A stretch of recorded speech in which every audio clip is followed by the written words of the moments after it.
Hey everybody, Seth with Everyman Prepping. Happy Friday to everybody. And man, what a debate that was last night. Well, it's more of a train wreck. Hopefully you didn't waste your time watching it. I watched it, so you didn't have to.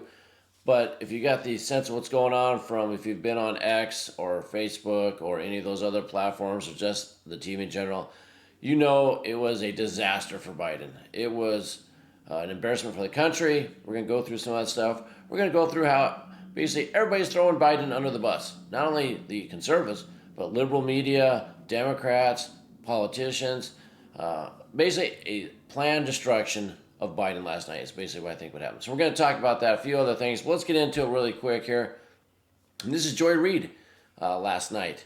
And you know, she's hardcore liberal. Live or die for Biden, all that. And she's on MSNBC, and you know, she's, as a quote here, basically saying there's panic. The universal reaction was somewhere approaching panic. The people who were texting me were very concerned about President Biden seemingly extremely feeble. Yeah, he was deer in the headlights, couldn't talk, couldn't get a word out. It was an embarrassment to the country. What do you think Xi and Putin and Kim Jong-un are, you know, were they all on the phone talking to each other, laughing their asses off at the United States? Yeah, probably were. Very weak representation of the country. In fact, let's just listen to what she has to say about this really quickly here. Let's put it back here. I think it's about where it is. Here we go. Throughout. And the universal reaction was somewhere approaching panic. The people who were texting with me were very concerned about President Biden seeming extremely feeble, seeming extremely weak. And, you know, I'll just reiterate what I said earlier. Now, this is MSNBC. President Biden had one job tonight, and it was one primary job. And yes, it was to litigate Donald Trump's, you know, criminality. Right. She goes on to say that things. His job was to basically seem like he could be his president. Own party. He needed to settle Democrats. Democrats, you know, they always talk about Democrats are bedwetters and Democrats are always panicking. Yes, Democrats are always panicking. So that's from Joy Reid saying that's what's going on there. Now, what else do we have? Of course, we have Fox pointing out. By the way, this deer in the headlights look, that's basically what Biden looked like all night on every question, even worse. Media calls for Biden to withdraw from the 2024 race after disaster CNN performance. It's over. Yeah, people on CNN saying it's over. You know, almost everybody out there is saying he's got to go. Now, this morning, you got the White House kind of backtracking, saying he's not, you know, getting out of the race. CNN said, oh, he's in for the long haul, trying to cover the tracks. But everybody knows this was planned destruction, and they're going to replace him. That's my belief. What do you think? Put it in the comments below. Do you think they replace him? Does he go on? Does he survive to the September debate even? And if they replace him, who is it? Is it Hillary? Is it Mr. or Mrs. Obama? Is it Newsom from California? Is it someone else?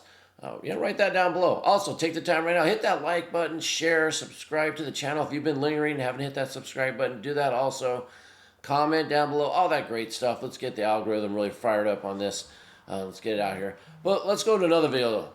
This is from InfoWars. Like or hate Alex Jones. This is just the clearest video I saw of this. But let's play this so you can kind of see what's going on here. So you got Trump leaving the stage. You know, no problem, walking out on his own power. You know, age not an issue. Cognitive test he talked about. He said he wished, Joe would do it. And then we come over, here's Joe. Oh, there's Jill. Let me help Ice Cream Grandpa down the stairs. And this guy's pointing out, there's the stair, Mr. President. Don't kill yourself. He's wearing those giant shoes. So that basically summarizes the night right there, that little video. So that's why I wanted to put that in there. And then this is another embarrassing moment. You got Jill, Biden's wife, talking to Joe like he's a 2-year-old, like he just accomplished going to the bathroom by himself for the first time. Another incredibly embarrassing moment. Let's just give a listen to this because you have to hear this.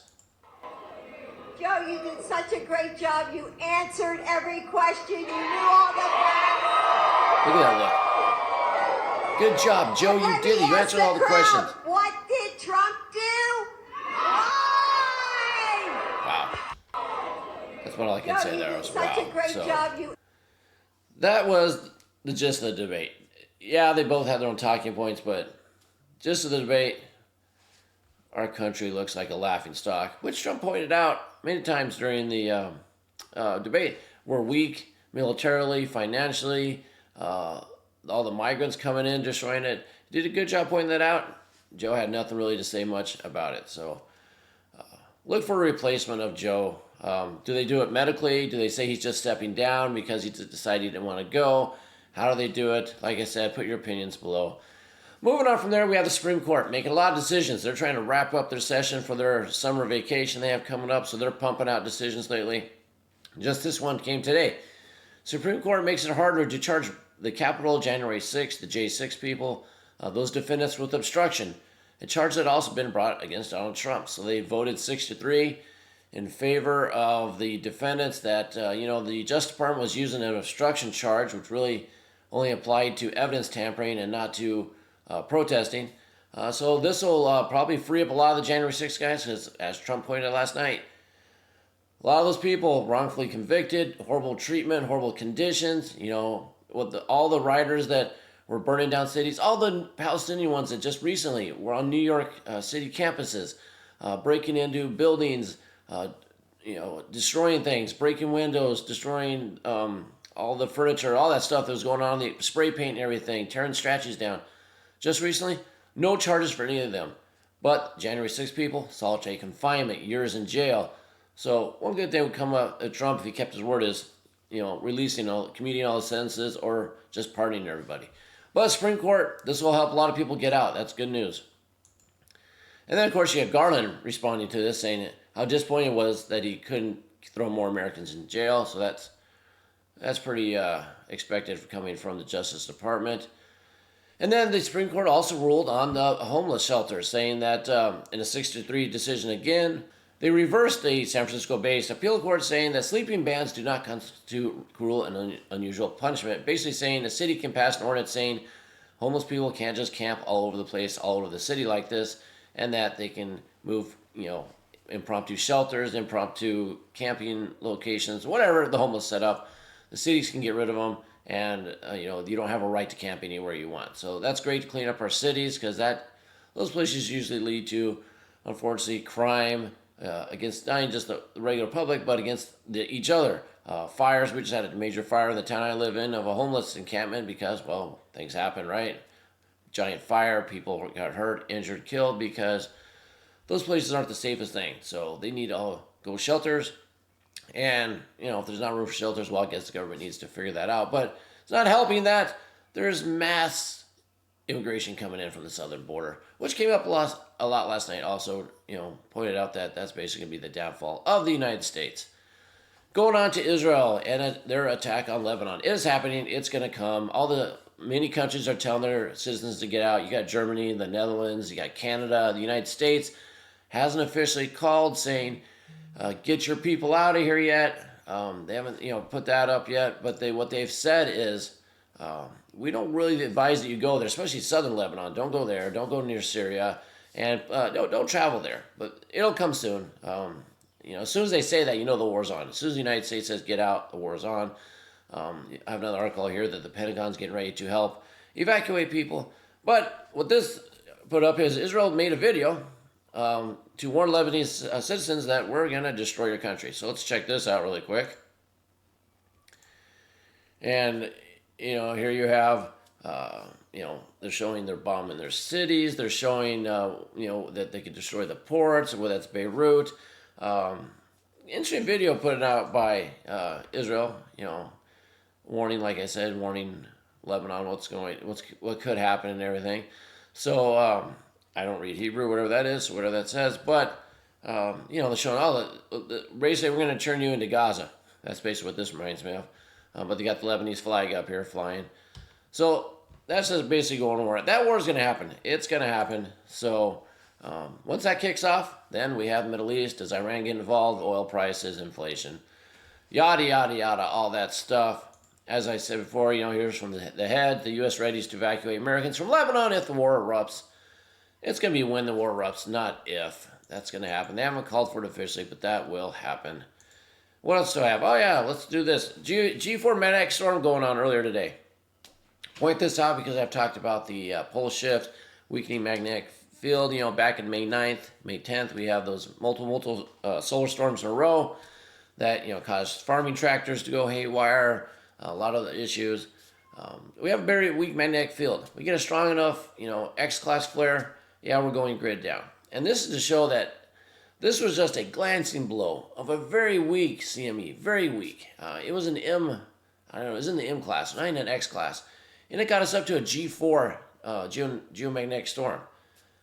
Just for the proof, you gotta be ready at any time, not only for, domestic wars and stuff to cause grid down, not from just hackers, but we have this big, the big sun in the sky.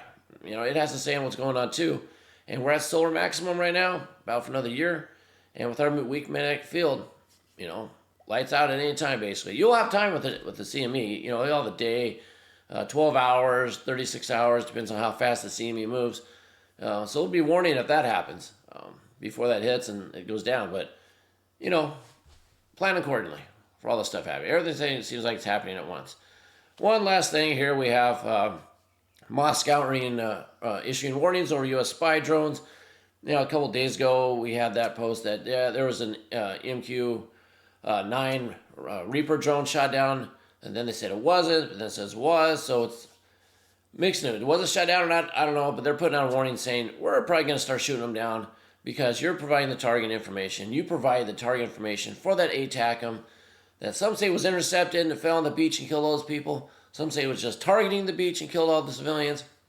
Either way, civilians were killed on a beach, non-combatants, by a U.S. ATACMs provided by U.S. intel from a drone. And Russia's about had tired of it and said, we're going to start knocking these things out of the sky. So that's all I have for you. Hopefully you got something out of this. Basically, for a summary, we have disaster debate for Biden, liberals, MSN, mainstream media, legacy media, everybody calling that Biden's got to step down. They're trying to, run cover for that this morning.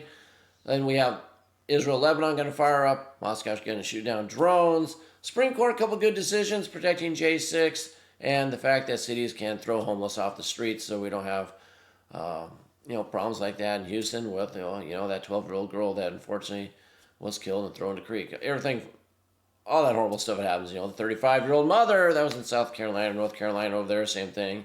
All the horrible stuff that's happening. So, 4th of July is coming up, people. And with all the newly minted Americans that have come across the southern border, keep your head on a swivel for that 4th of July time frame because, some people might take the opportunity to express themselves during that time and might not express themselves properly. So just stay vigilant, whether you're on, parades, fireworks, out with the family. July 4th is a big day. Should definitely go out and celebrate it, but just keep your ear to the ground and head on a swivel. So that's all I have for you. Like I said, if you haven't done so yet, please hit that like, subscribe, share, comment, all that great stuff. And I will see everybody soon. And once again, keep your ear to the ground, head on a swivel.